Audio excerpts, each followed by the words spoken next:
എല്ലാവർക്കും നമസ്കാരം. ഞാൻ ഇന്ന് ഗുരുവായൂർ പോയിട്ട് വന്നതാട്ടോ. ഗുരുവായൂർ പോയി വന്നപ്പോൾ ഞാൻ വിചാരിച്ചു ഇങ്ങനൊരു വീഡിയോ ഇടണമെന്ന്. കാരണം ഞാൻ 18 പ്രദക്ഷിണം ചെയ്തിട്ടാണ് വരുന്നത്.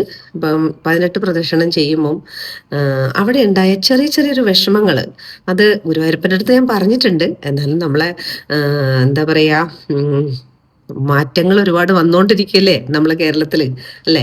അപ്പം കുറച്ച് കുറച്ച് മാറ്റങ്ങൾ ഗുരുവായൂർ ഉണ്ടായാൽ നല്ലതല്ലേ? ഒരുപാട് മാറ്റങ്ങൾ വരുന്നുണ്ട് അവിടെ. നമ്മൾ പ്രദക്ഷിണം ചെയ്യുമ്പോൾ, അല്ല അടിപ്രദക്ഷിണം ചെയ്യുമ്പം, ശയന പ്രദക്ഷിണം ചെയ്യുമ്പം ഈ നടയിൽ ഭഗവാനെ കാണാൻ വേണ്ടിയിട്ട് ഒരുപാട് ഭക്തജനങ്ങൾ ഇങ്ങനെ ആർത്തിയോടെ നോക്കി നോക്കി നിൽക്കും, അല്ലേ? മോള് നമ്മളെല്ലാം നിന്നിട്ടുണ്ട്. അപ്പം അത് ശരിക്കും പറഞ്ഞാൽ ഭഗവാനെ ഒരു നോക്ക് കാണാനുള്ള കൊതി കൊണ്ട് നിൽക്കുകയാണ്.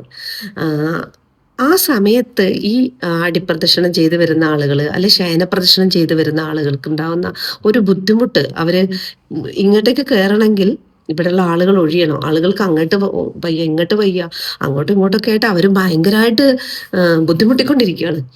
പക്ഷെ ആ സമയത്ത് അവിടെയുള്ള ആളുകൾ, സെക്യൂരിറ്റികൾ പറയുന്നുണ്ട്, മറിക്കും മറിക്കും മറിക്കും എന്ന് പറയും. പക്ഷെ നമ്മൾ ഭഗവാന്റെ നടയിൽ കറക്റ്റ് എത്തിക്കഴിഞ്ഞാൽ ആ ടൈമിൽ നമ്മളെ തള്ളി മാറ്റിയിട്ട്, പ്രത്യേകിച്ച് സ്ത്രീകൾ തള്ളി മാറ്റിയിട്ടാണ് നമ്മളൊന്ന് ഭഗവാനെ തൊഴാനുള്ള ഒരു അവസരം നമുക്ക് കിട്ടുന്നത്, അല്ലേ?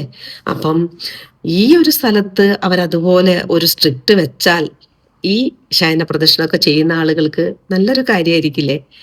അത് ഭക്തജനങ്ങളെ കുറ്റം പറയോ അല്ലെങ്കിൽ സെക്യൂരിറ്റിനെ കുറ്റം പറയോ ഒന്നും അല്ല കേട്ടോ. ഇതൊരു എൻ്റെ ഒരു എനിക്ക് ഇന്ന് ഫീൽ ചെയ്തൊരു കാര്യം ഞാൻ പറഞ്ഞു എന്ന് മാത്രം. നിങ്ങൾക്ക് അങ്ങനെ തോന്നിയിട്ടുണ്ടോ എന്ന് എനിക്കറിയില്ല. അപ്പം നമ്മളെ ഭരണമൊക്കെ മാറിയിരിക്കണ സമയമല്ലേ. അപ്പൊ ആരെങ്കിലൊക്കെ എന്താ പറയാ, ഇങ്ങനത്തെ കാര്യങ്ങളൊക്കെ ഒന്ന് പറയുമ്പം അവർക്കും തോന്നുമല്ലോ ഇങ്ങനെ കുറെ മാറ്റങ്ങൾ അമ്പലങ്ങളിലും വേണമെന്ന്. അമ്പലങ്ങളിലൊക്കെ ഒരുപാട് മാറ്റങ്ങൾ വരണമെന്നേ. അല്ലാതെ അമ്പലങ്ങളൊക്കെ നമുക്ക് അവിടെ പോയിരിക്കുമ്പോൾ കിട്ടുന്ന ഫീലിങ്സ് അതെല്ലാം കുറഞ്ഞുകൊണ്ടിരിക്കുകയല്ലേ. ആളുകളെ തിരക്ക് കൊണ്ടാവാം, പക്ഷെ എങ്കിലും കുറച്ചും കൂടെ കാര്യങ്ങൾ അവിടെ നിൽക്കുന്ന ആളുകൾ ശ്രദ്ധിച്ചാൽ എല്ലാവർക്കും അതൊരു സന്തോഷമായി മാറും.